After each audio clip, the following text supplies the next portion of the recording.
amang nag-aalala. Sa salita pa lang niya, madalas parang pinapalo ka na. The only thing that can really prevent it is to stop COVID. And the answer is really up to you. Kung gusto mo makasakit, lumabas ka. Naiinis man sa mga pasaway na anak, You want me to say what I feel? I am sad. Para akong nawalaan ng hangin dito. pero hindi nagkukulang sa malasakit. I do not think that I would like the idea of you being detained for just going out when it is prohibited. Lagi ang nagpapaalala, Stay healthy, avoid crowded places, observe the distance rule. ang gusto lang naman niya ay mapabuti tayong mga anak niya. Huwag ninyo akong magalit-galit kayo sa akin. I am here to run government. I am not here to stay forever. At bilang ama ng sambayan ng Pilipino, ito ang hiling niya. Maniwala lang kayo sa gobyerno. Hindi na lang para sa amin. Think of your fellow men. Magiging mas magaan ang laban natin sa COVID-19 kung susunod at magtutulungan po tayo. Isang mensahe mula sa PCOO, KBP at ng himpilang ito. Sa lahat ng mga magigiting nating mga kababayan sa frontline. Pacheck po ng inyong ID. Hingang malalim po. Lagi po tayong maghuhugas ng kamay, ha? Check po tayo ng temperature. Kayo ang aming mga bayani. Maraming salamat po sa inyong serbisyo. Lahat kami ay saludo at sumusuporta sa inyo. Atid sa inyo ng PCOO, DOH, KBP at ng himpilang ito. Kapag sinabing bayanihan, Pilipino yan. Kaya anumang pagsubok na dumaan, sama-sama nating itong malalampasan. Tulad ng mga nakaraang hamon sa ating buhay, we can and we will fight COVID-19 side by side. Ikaw, ako, tayong lahat, Pilipino tayo. Kayang-kaya natin to. Magbayanihan tayo. Isang paalala mula sa PCOO, DOH, KBP at ng himpilang ito.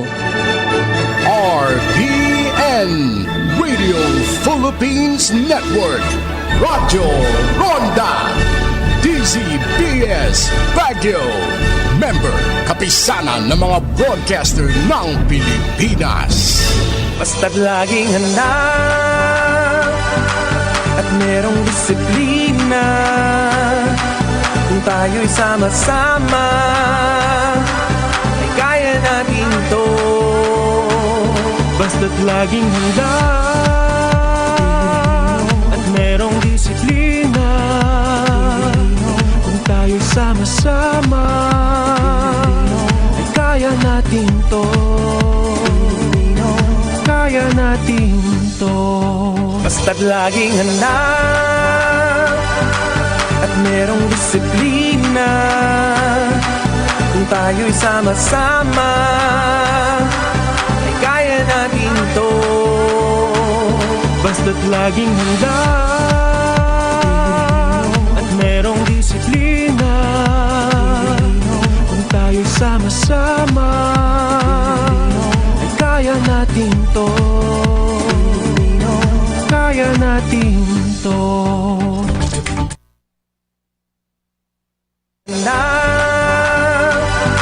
At merong disiplina. Kung tayo'y sama-sama, ay kaya natin to.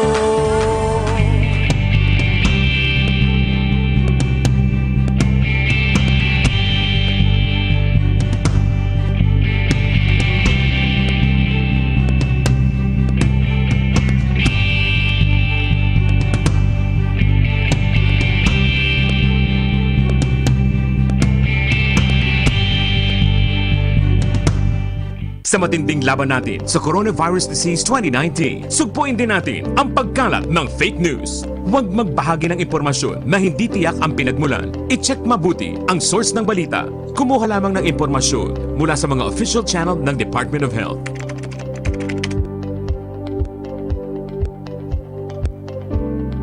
Huwag magpadala sa maling balita. Basta't sama-sama at laging handa. Kaya natin to.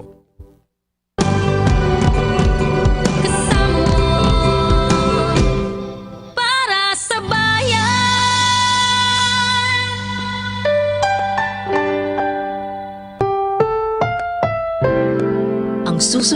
programa ay rated PG.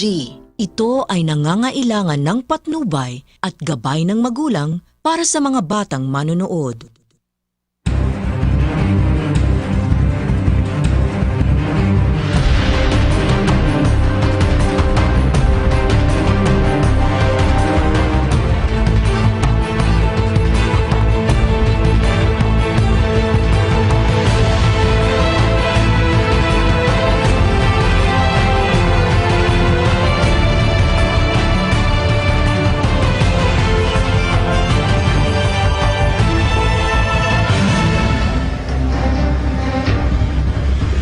Magandang umaga Pilipinas, kasalukuyang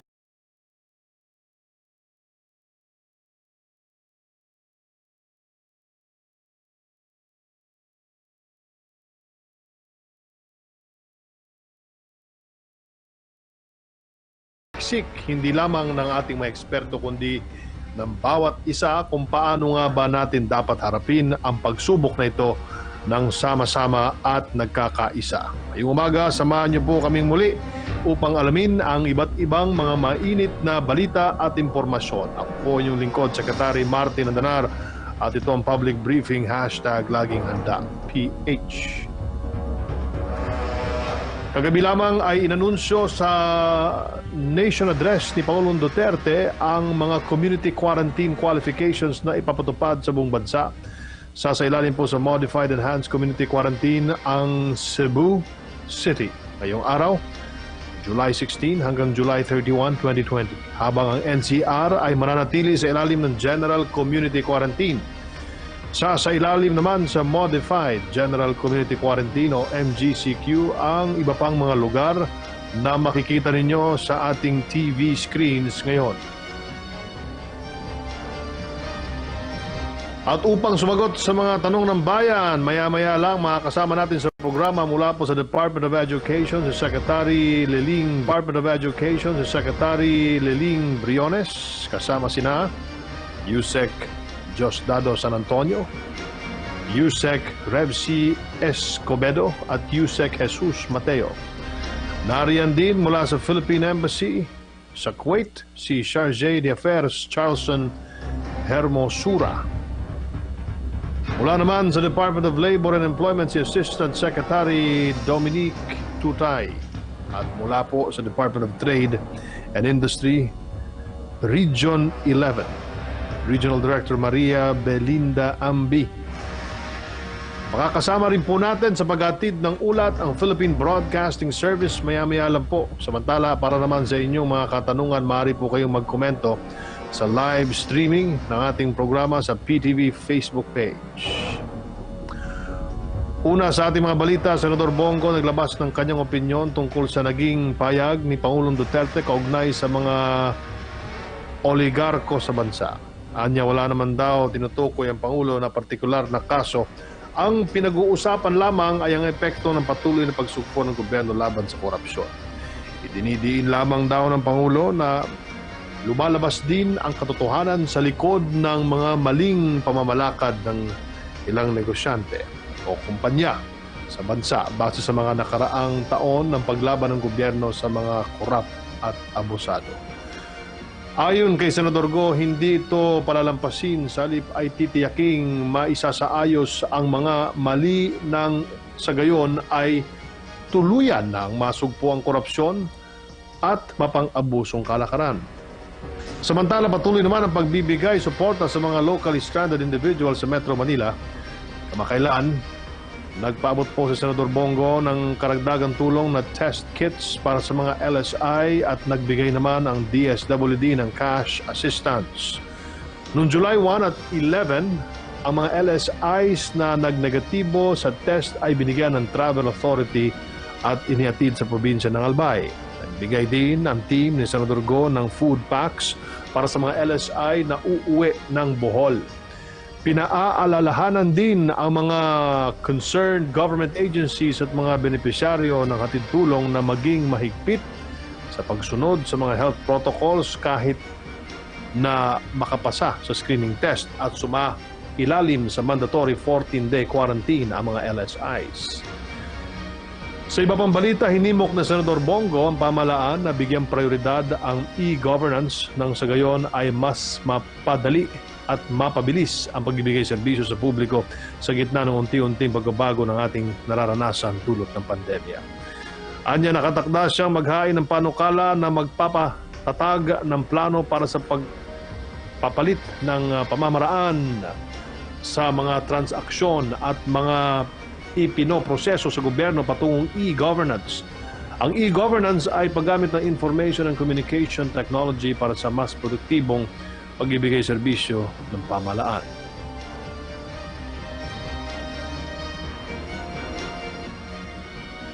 Oras po natin, alas 11:16 na po ng umaga.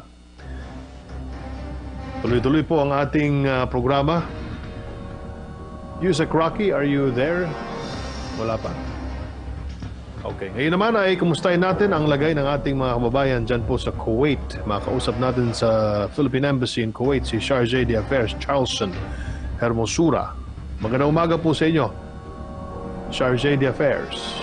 Magandang umaga, Secretary Martin at Yusek Rocky.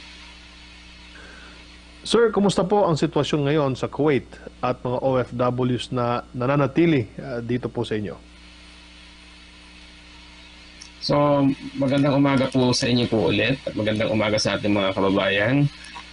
Since nung ika-5 ng Hulyo, ang Kuwait ay nasa second stage ng kanyang 5-stage plan towards normalization.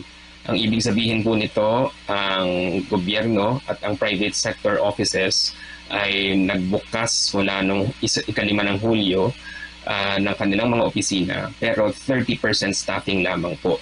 Meron kaming curfew dito sa Kuwait mula alas 9 hanggang alas 6, alas 9 ng gabi hanggang alas 6 ng umaga.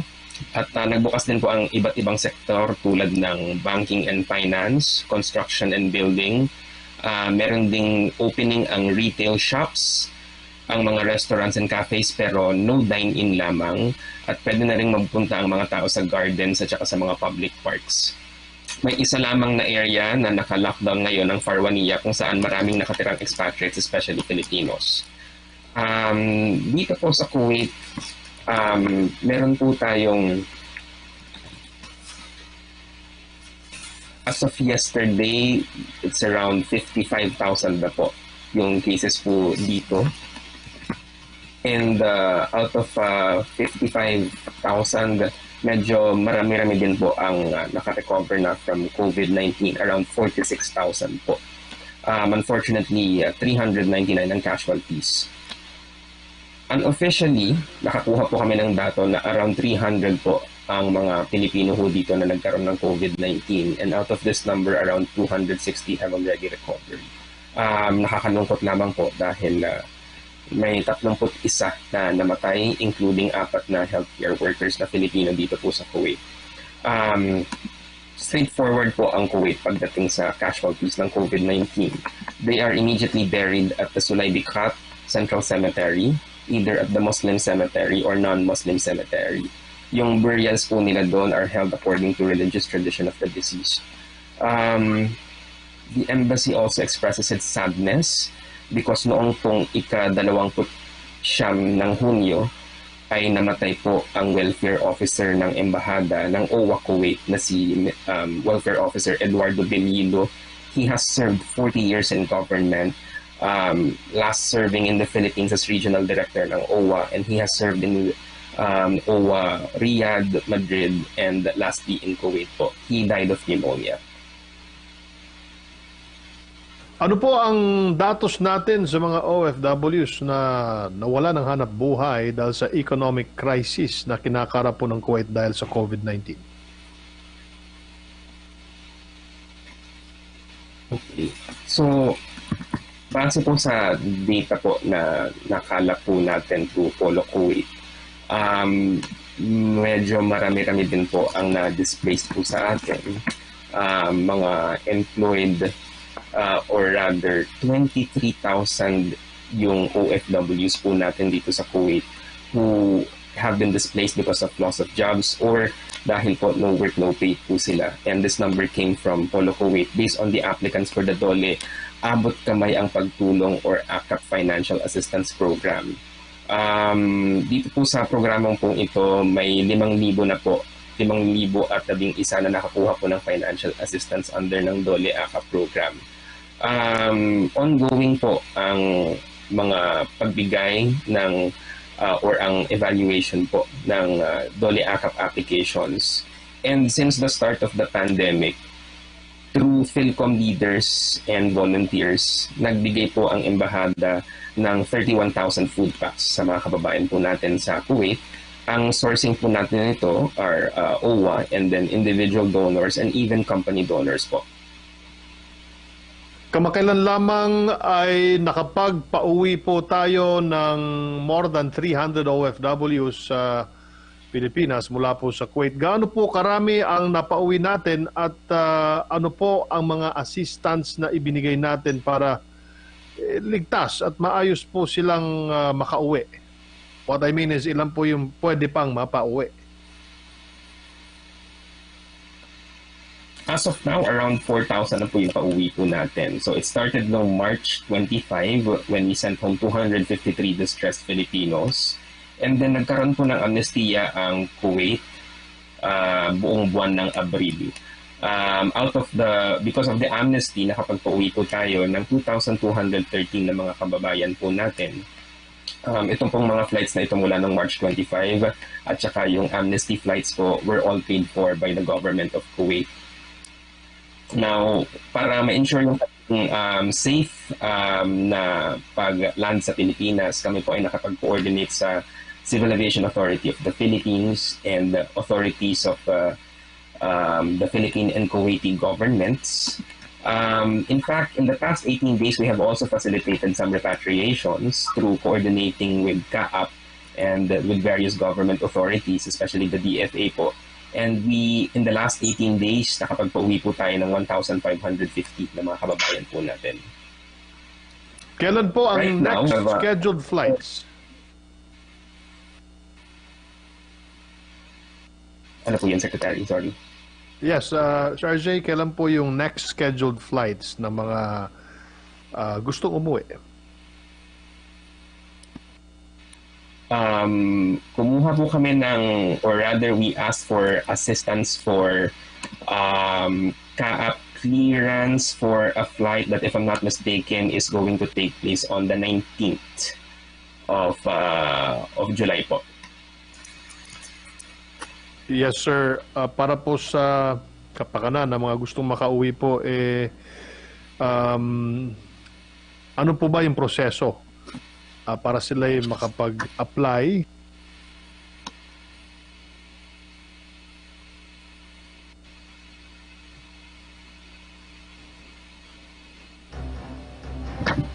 Nagkaroon po kami ng survey para makakala po ng data tungkol sa ating mga kababayan na nagnanais pong makauwi dahil sa kanilang job displacement. At yun po yung naging basehan po natin para sa ating mga naging repatriations through which nakapagpuwi po tayo ng around 4,000 po na ating mga kababayan. So para doon po, ito pong survey na po ito ay actually, and kung gusto po nila, maaari po silang magpunta sa embahada starting next week para po ma-express po yung kanilang pong intention, or they can actually call our hotlines po which are on our Facebook, official Facebook pages po. Sir, ano po ang iba pang mga serbisyong ino-offer na embahada o na inyong tanggapan sa ngayon para sa mga Pinoy na nananatili sa Kuwait? Opo. Actually, we shut down because noong pong July 2, meron po tayong mga kasamahan, dalawa po na who unfortunately tested positive for COVID-19. So bilang protocol po, we had to actually close the operations of the embassy. However, the 14 days, ang good news po nito ay ang 14 days po na closure po namin will end on Thursday. So we are hoping to open on Sunday po. By that time, mag-o-offer po kami ng passport renewal and extension services. At we would like to ask yung mga kababayan po natin dito sa Kuwait na antabayanan po ang aming official Facebook page kasi i-announce din po namin doon ang possible opening of other consular services just like civil registration and authentication of documents, for example po. Okay. Para po sa mga overseas Filipinos sa Kuwait ay meron pa po ba silang matatanggap na cash subsidy mula po sa DOLE AKAP program? Right now po, kahit na kami po ay naka-work from home, especially ang Polo OWA, ang kanilang pong evaluation of applications ng DOLE AKAP po ay tuloy-tuloy. And hopefully when we open again on Sunday na po, magko-continue na po yung ating provision ng financial assistance sa mga na-approve po na applications. Maraming pong salamat, Charge d'Affaires Charleston Hermosura. Ano po ang inyong mensahe sa ating mga kababayang Pilipino na nandyan po sa Kuwait? Maraming salamat po sa ating mga kababayan dito sa Kuwait sa inyong suporta para sa embahada at maasahan niyo po ang pagsagot ng embahada sa inyong mga hinaing at sa aming pagtulong sa inyong mga concerns.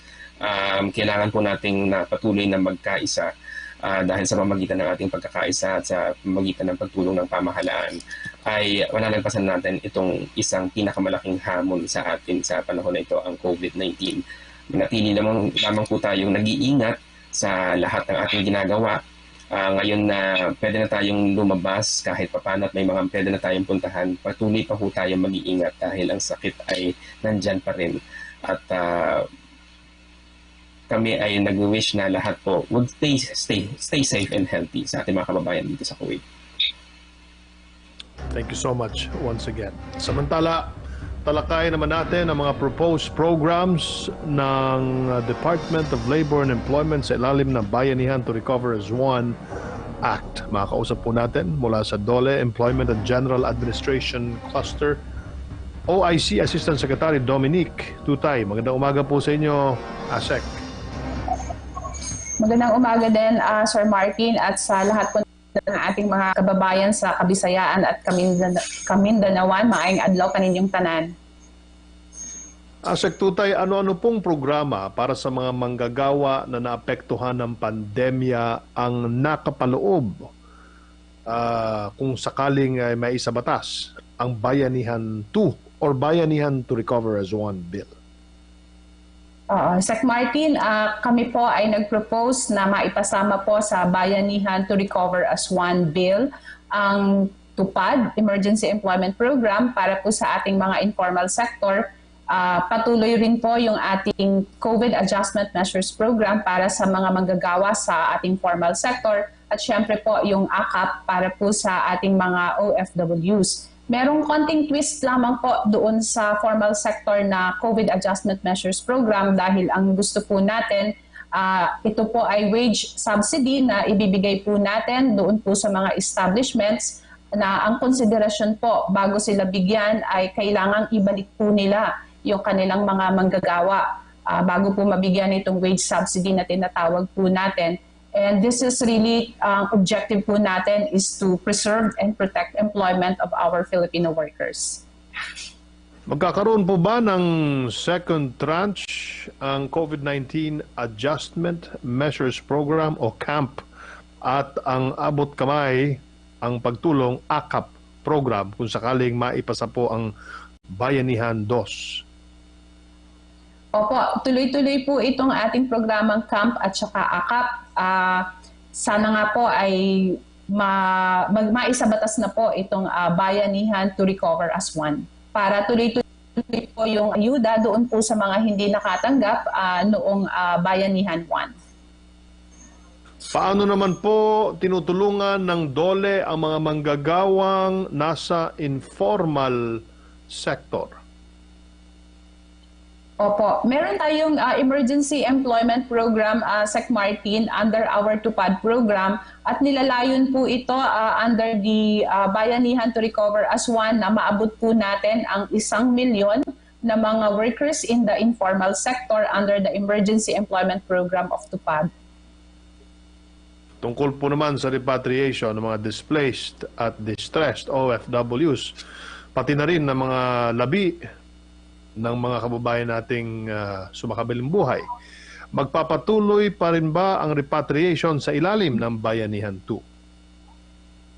Opo, tuloy-tuloy po itong initiative po ng iba't ibang ahensya ng pamahalaan, ang DOLE po kasama ang OWA at sa pakikipag-ugnayan po ng iba't ibang ahensya ng pamahalaan gaya po ng ating DFA, DILG, TR, BOQ, ang ating pong embassy, syempre, DOH, at saka po ang PAL. Sila po ang kaagapay natin sa pagpapalipad po or pagbabalik po ng ating mga human remains. Meron pong nakaschedule sa July 19 and we're looking at about 66 human remains po, both COVID and non-COVID cases na maibalik po natin dito sa ating bansa. Yung una pong bugso nung pag-repat po natin ng maramihan ay nung July 10 kung saan 49 human remains po ang napabalik na po natin dito sa ating bansa.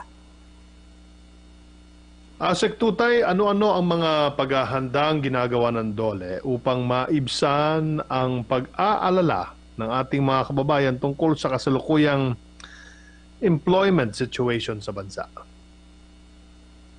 Opo, talagang malaking dagok po sa ating employment ang nilikha po ng COVID-19. Subalit unti-unti na po na bumabalik ang ating mga negosyo. Kaya para po doon sa mga sektor na nakabalik na, kailangan po tandaan both ng establishments at ng worker, kailangan po nating i-observe talaga yung health protocols. Kailangan po na patuloy po yung ating pagsagupa sa COVID-19 kahit nagbukas na po ang ating ekonomiya. Meron din po tayong mga online productivity seminars na po pwede po na ma-access ng ating mga kababayan para habang nasa bahay po tayo at hindi pa rin po nakakapasok ang iba, ay magkaroon po tayo ng learning sessions sa ating mga kabahayan. Pangalawa po, pinugnayan din po kami sa private sector dahil tinitingnan po natin yung mga oportunidad na po pwede po sa ating mga kababayan, lalong-lalo na po yung mga nawalan po ng trabaho. Hindi po ito gaano karami, subalit kami po ay nagpapasalamat doon sa mga private sector na dumudulog po sa DOLE at nanghihingi po ng assistance para ma-connect po natin sila doon sa mga naghahanap ng trabaho. Isang initiative na po natin dyan, yung sa Information Technology and Business Process Outsourcing, kung saan po ang IBPAP ay nakikipag-ugnayan po sa atin para po magbigay ng oportunidad lalo na po doon sa mga returning OFWs po natin in the health sector. Nandyan din po ang pakikipag-ugnayan po natin sa iba-ibang ahensya ng pamahalaan, lalong-lalo na po doon sa build dahil ang construction sector naman po ay unti-unti na po na gumagana ngayon and therefore yung pong mga skilled workers na kinakailangan po ay po pwede po nating tugunan sa pamamagitan po ng iba-iba po under the build ng Pangulong Duterte. Salamat po, Sek Tutay. Baka meron po kayong mensahe para sa ating mga kababayang manggagawa. Opo, sundin po natin mga kababayan ang laging payo sa atin ng DOH at ng IATF. Unang-una po dyan, syempre, yung pagsusuot po ng mask and then paghuhugas po ng kamay at saka physical distancing.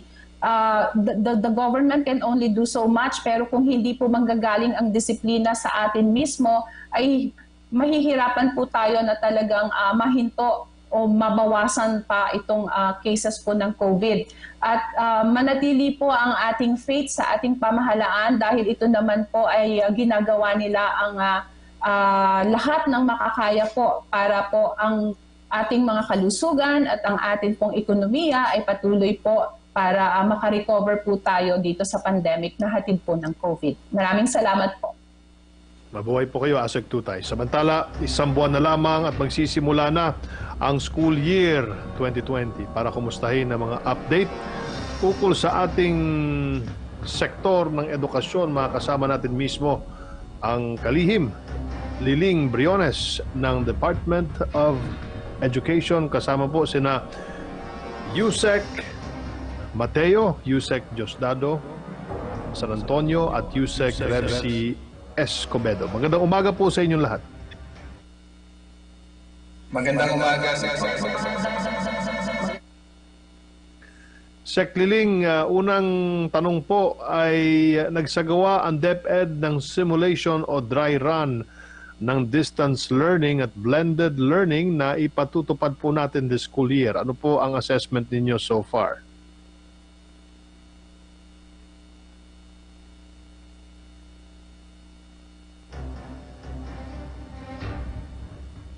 Doon ang lahat na actors o lahat ng mga expected supporters and participants sa simulation. Una, napakalaki ng suporta ng mayor ng Navotas, ang ating congressman ng Navotas as well, si Kong Toby Tiangco at saka si Mayor John. Tapos ang parents naman ay napaka-full ang cooperation. Plus, ang paghahanda ng teachers talagang maayos na maayos. So, nag-simulate tayo sa Martin sa kindergarten, at sa elementary, at sa high school. At maayos naman at pinaghandaan ng gusto.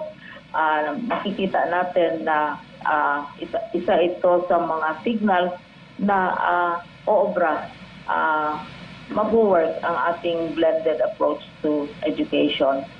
At sinusubukan din ito sa ibang mga eskwelahan dahil ang mga private schools ginagawa ng itong blended approach. Subukan natin nga nagagawin sa maliliit na mga eskwelahan, sa malalaking mga lugar tulad ng syudad, saka iba't ibang mga conditions. At saka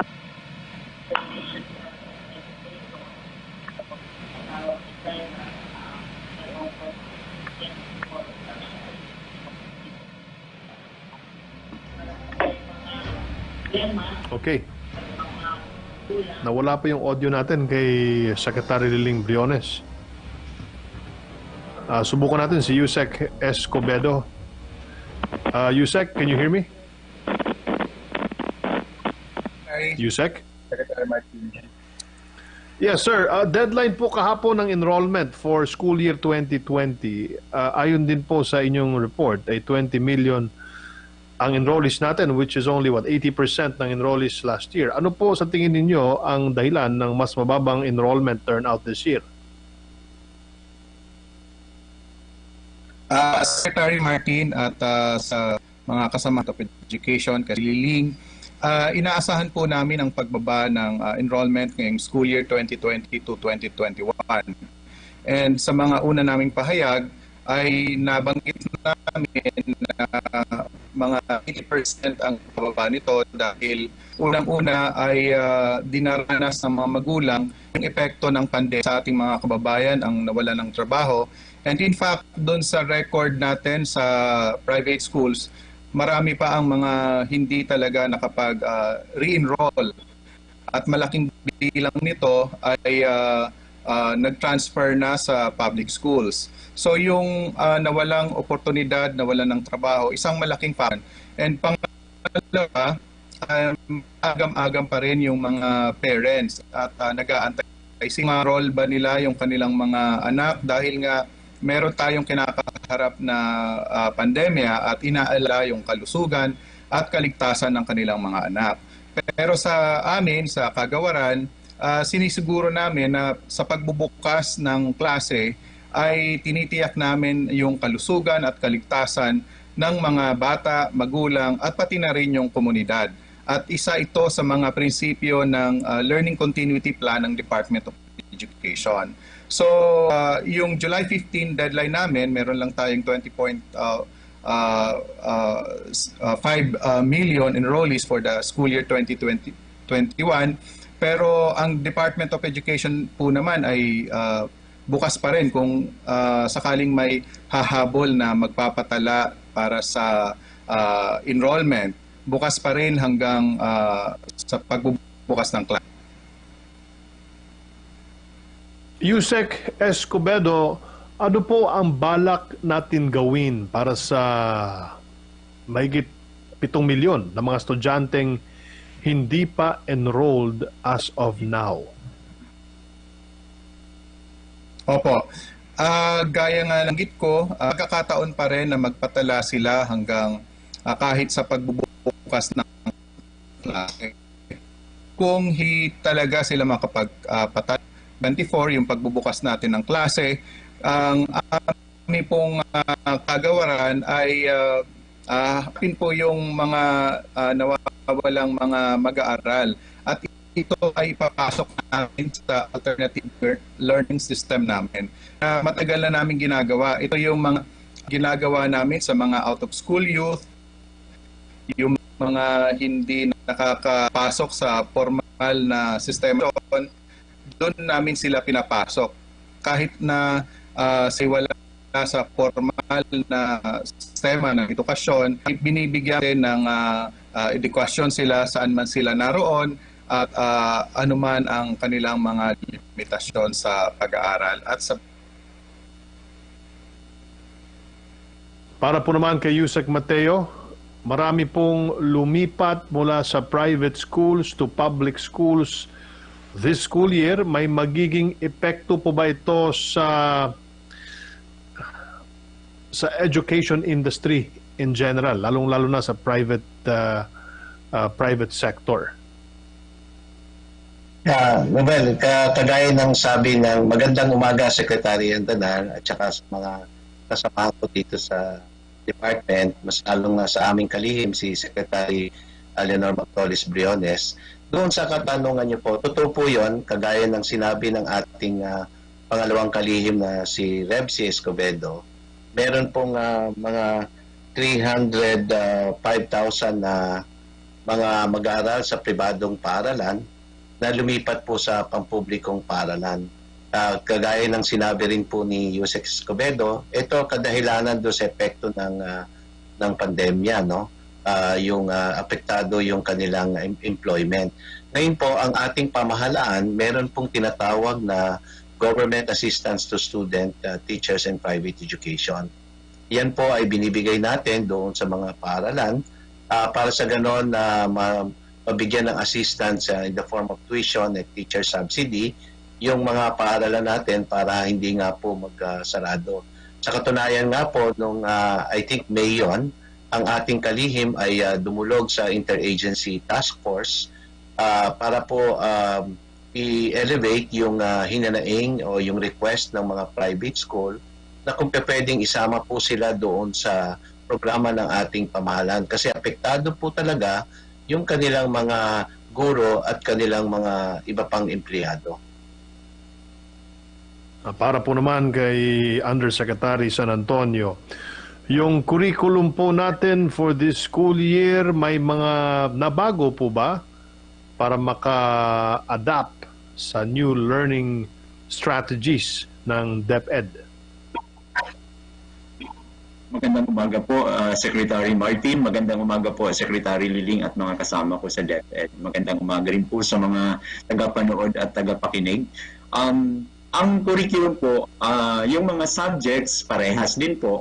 Ang naiba lang po ay nag-identify tayo ng tinatawag naming most essential learning competencies. Malaking issue na po ito dati na ang curriculum daw po natin ay congested at sang-ayon po sa aming review of the curriculum, totoo naman po may mga learning competencies na parang overwhelming for the kind of learners we have. So ang ginawa po natin ay hanapin yung pinakamahalagang kaalaman, kasanayan at pagkakatuto na dapat ma-develop sa ating mga mag-aaral. At ito po ang gagamitin natin. Ito ang mga ituturo ngayon pong taong pasukang 2020-2021. Balikan po natin si Secretary Liling Briones. Ma'am, may mga suggestions po to allow face-to-face classes sa mga low-risk areas. Sa tingin niyo po ba ay posible ito ngayong darating na pasukan? Napakaganda ng question mo dahil dumadami yung mga proposals na i-allow sa low-risk areas ang face-to-face classes. Pero ibig sabihin, hindi yung araw-araw papasok ng mga bata. Ang sinusuggest na part of the time that is spent in studying should be spent in school na isang araw o 2 araw pa sa loob ng isang linggo. Dumadami itong mga request na ito. Tama yung tanong mo, Sec Martin, dahil kagabi lamang pinag-usapan ito sa gabinete na kasama si Presidente Duterte at bring up namin itong mga suggestions na ito, itong proposals na ito. So, sa tingin namin, sa mga tinatawag nating low-risk areas, pwede sigurong kayagan natin yung limited. Hindi yung araw-araw talaga nandoon yung mga bata. Limited na face-to-face. Pero may mga kondisyones, si Martin. Halimbawa, kailangan matupad nila ang requirement ng IATF na low risk ang assessment ng COVID sa kanilang probinsya o kanilang municipality dahil ayaw naman nating isubo yung ating mga learners at teachers sa lugar na mataas ang level ng COVID. Pangalawa, ito naman ay galing sa Department of Education. Gusto natin masiguro na ang ating facilities, mga school buildings, mga upuan, etc. ay handa para sa face-to-face sa panahon ng COVID. Kaya, maski na halimbawa, low risk ang isang municipality o probinsya, pero yung eskwelahan naman hindi maka-accommodate ng tinatawag nating social distancing. Kung halimbawa naman ang supply ng tubig para paghugas ng kamay ng mga bata dahil frequent hand washing ay hindi pa kompleto, yung mga upuan, etc. Kailangan naman requirements natin para ma-ensure ang safety ng mga bata. At finally, ang pinakahuli ay kailangan ng isang eskwelahan para i-allow ang limited face-to-face ay makakomply sa minimum na health standards. Una, as I said, we have to make it possible for the children to be washing their hands frequently. So, tubig kailangan ang eskwelahan na magpa-limited face-to-face ay mayroong adequate supply ng gamot kung halimbawa kailangan ng gamot ang mga bata kung may mga simptomas sila, mahalaga din ito. At saka pangatlo, ang gusto namin dahil din sa aming recruitment site na mayroong accessible na madaling mapupuntahan na health facility kung may pangangailangan man. So, hindi basta-basta, hindi automatic dahil sabi natin na luwagan na natin yung requirements na yan. Hindi ibig sabihin na lahat na may low risk assessment pwede. Kailangan, as I said, na ang facilities ay maka-accommodate ng requirements for social distancing, for washing of hands, for supply of medicines, etc. At saka hindi kailangan, Sec Martin, na araw-araw yung mga bata papasok. Kailangan i-adjust yan sa size ng classroom, maybe by batch. Sa isang linggo, halimbawa, mga once or twice a week pupunta ang mga bata.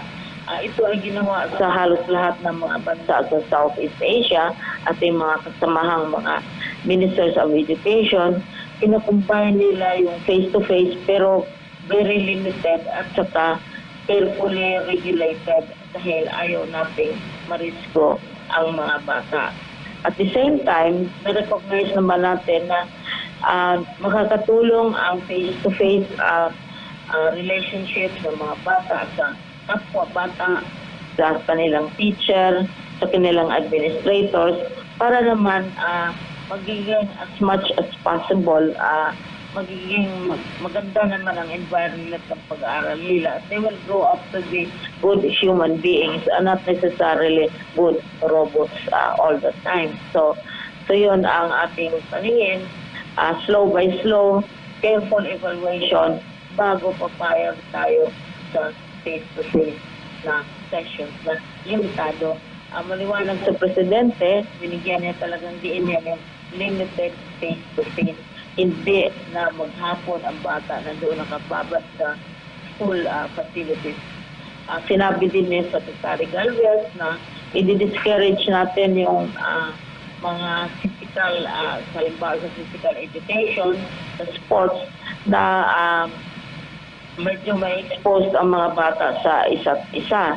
At saka yung isa ding gustong i-emphasize din ng ating IATF na yung sa mga kwarto, mga classrooms na air condition, hindi kailangang bababa, halimbawa sa 26 degrees.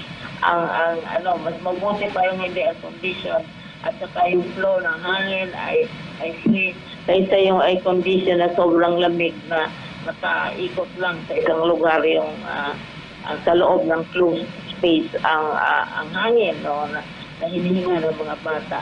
So, nag-iingat lang tayo, Martin, at as I said, timing yung tanong mo dahil kagabi lang ito pinag-discuss ng mahaba sa ating gabinete kasama na ang Presidente. Marami pong salamat sa inyong panahon, Secretary Briones ng DepEd, pati na rin po kina Yusek Mateo, Yusek San Antonio at Yusek Escobedo. Mabuhay po kayo. Sa punto ito, dumako naman tayo sa pinakahuling ulat mula sa iba't ibang lalawigan sa bansa. Makakasama natin si Ched Oliva mula sa Philippine Broadcasting Service. Maraming salamat, Sec Martin. Tanggapin naman natin ang mga ulat ng ating mga kasamahan mula sa iba't ibang panig ng bansa. Unahin natin mula kay Sara Cayabyab ng RP Dagupan. Mga frontliners sa Dagupan City muling sumailalim sa COVID-19 test. Magandang araw, Sara. COVID Radio. Hashtag Laging Handa. Radyo Pilipinas Special Coverage. Nagpasya ang pamalang lungsod ng Dagupan na muling isailalim sa COVID-19 testing ang mga frontliners sa lungsod upang masigurong ligtas ang mga ito sa nakakahawang sakit. Isinalang sa panibagong test sa mga kawani ng Public Order and Safety Office, City Health Office at Dagupan City Police Station. Kasunod na rin ito sa patuloy na pagkakatala ng mga bagong kaso ng sakit sa iba't ibang bayan dito sa lalawigan ng Pangasinan. Nais ng lokal na pamahalaan na agad na matukoy ang mga posibleng kaso ng COVID-19 sa syudad, partikular ang mga symptomatic upang agad silang ma-isolate at maisailalim sa gamutan. Matatandaan noong Mayo, 14 mula sa mga nabanggit na hanay ang nagpositibo matapos silang masuri at sa kabutiang palad ay gumaling kalaunan. Patuloy naman ang pagsasagawa ng random rapid test sa mga palengke sa syudad kung saan may higit 300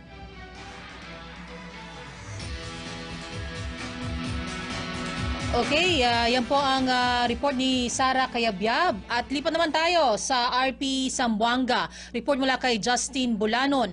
Lokal na pamahalaan ng Zamboanga mahigpit na ipinatutupad ang mga panuntunan sa ilalim ng community quarantine sa lungsod.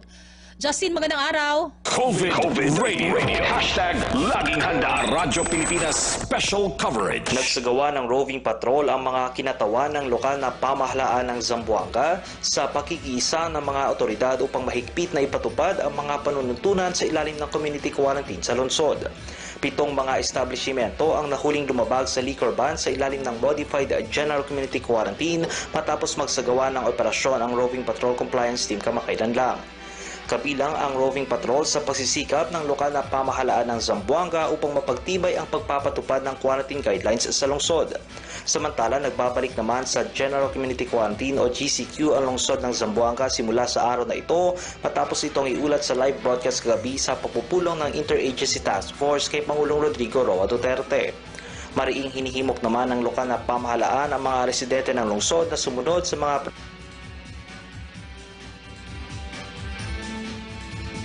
At yan naman po ang report ni Justin Bulanon. At yan ang pinakahuling ulat mula sa ating mga kasamahan sa lalawigan. Balik sa inyo dyan sa studio, Secretary Martin Andanar. Salamat, Ched Oliva ng PBS. Samantala, dumako naman tayo sa update kaugnay sa COVID-19 cases sa buong bansa. Base sa tala ng DOH, as of July 15, 2020, umabot na po sa 58,850 ang total number of confirmed cases habang nasa 36,260 ang kabuang active cases sa bansa. Naitala rin ng DOH ang top provinces by newly announced cases. Una po riyan ang NCR na may 708 COVID-19 cases. Sinundan ng Cebu na may 198 cases. Pangatlo ang Iloilo with 86 cases. Nasundan ng Laguna na may nag-report ng 64 cases. At panglima ang Cavite na may naitalang 46 confirmed cases kahapon. As of July 15, 2020, 11 katao ang naiulat na nasawi. Kaya umabot na sa 1,614 ang total COVID-19 deaths. Sa kabilang bansa, ang bilang naman ng mga naka-recover ay umakyat rin sa 20,976 with 517 new recoveries recorded as of yesterday. Hindi po kami magsasawang ipaalala sa lahat ang physical distancing, tamang pagsuot ng face mask at palagi ang paghugas ng kamay, daan sa pagsunod at pakiisa sa ipinapatupad na guidelines ng pamahalaan, makakatulong po upang tuluyan na nating mapagtagumpayan ang ating laban sa COVID-19. Kaya bahay muna, buhay muna. Bago po tayo magpatuloy, sagutin ko lamang po ang tanong mula kay Rose Novenario. May we know kung ano ang legal basis ni Ms. Kat De Castro as representative ng IBC 13 sa DepEd project since general manager siya sa PTV? Ang desisyon po na ito ay base po sa desisyon ng kalihim dahil tayo po ay merong technical working group na nahahati po sa technical working group focused on technical, meaning yung mga transmitter, engineering, etc. At meron ding isang grupo na in charge sa content na makakatulong din po sa DepEd. So, minarapat po nating kunin lahat ng mga pinagkakatiwalaan nating mga managers, both sa PTV at sa IBC. And General Manager Kat De Castro being the immediate past president of IBC, alam niya kung ano yung mga technical requirements ng IBC. And since wala pa tayong pangulo sa IBC na bago, minarapat natin na kunin ang serbisyo ni Kat De Castro bilang consultant na wala pong sweldo. So therefore, siya po ay tumutulong na din po sa ating pamahalaan at welcome naman lahat ng gustong tumulong basta't walang sweldo dahil wala pong budget ang IBC 13 sa ngayon. Hinihintay pa natin ang budget na ibibigay po sa atin ng Kongreso at ng Senado sana at i-release po sa atin ng DepEd kung ito po ay pumasa sa pag-aaral ng Department of Education sapagkat ang DepEd din ay hirap din kumuha ng pondo. Bueno, kumustahin naman natin ang estado ng lokal na kalakalan sa Davao Region. Makakapanayan po natin ang Regional Director ng Department of Trade and Industry, Region 11, Miss Maria Belinda Ambi. Magandang umaga po sa inyo. RD, are you there? RD Ambi? RD? Dili na ko madunggan ang studio. RD, may buntag ni mo. Yes, sir. Kadungog ka? Yes po. Yes, kumusta po ang lagay ng mga local businesses ngayong panahon ng pandemya sa inyong rehiyon?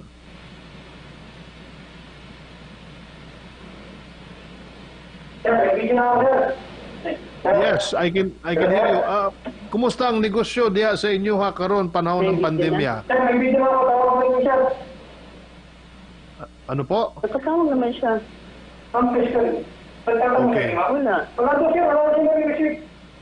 Mukhang may problema tayo, studio. Sa ating connection, studio. Opo, can you hear me? Hindi po. Okay, so siguro balikan na lang natin si RD Perhaps kung hindi natin siya makuha ngayon, we can interview the regional director sa susunod na araw. Beno, tayo po nagpapasalamat sa ating mga kasamahan na tumulong po sa atin para ma-disseminate ang information na ito. PIA, nandiyan po ang Radyo Pilipinas, ang ating mga kasamahan sa kapisahan ng mga broadcaster ng Pilipinas.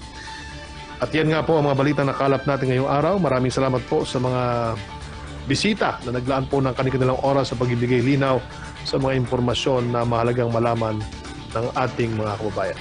Public briefing po hatid sa inyo ng iba't ibang sangay ng Presidential Communications Operations Office sa pakikipagtulungan ng Department of Health at kaisa ng kapisanan ng mga broadcaster ng Pilipinas, KBP. Asahan ninyo ang aming patuloy na pagbibigay impormasyon kaugnay sa mga paglaban sa COVID-19 pandemic. Maraming salamat din po sa Filipino Sign Language Access Team for COVID-19. Yung nasa ilalim po ng screen, napakalaki pong tulong nila. Mula sa PCO, ako po si Secretary Martin Andanar. Magkita-kita po tayo muli bukas dito lang sa public briefing. Hashtag Laging Handa PH. Kaya natin to. Kaya natin to.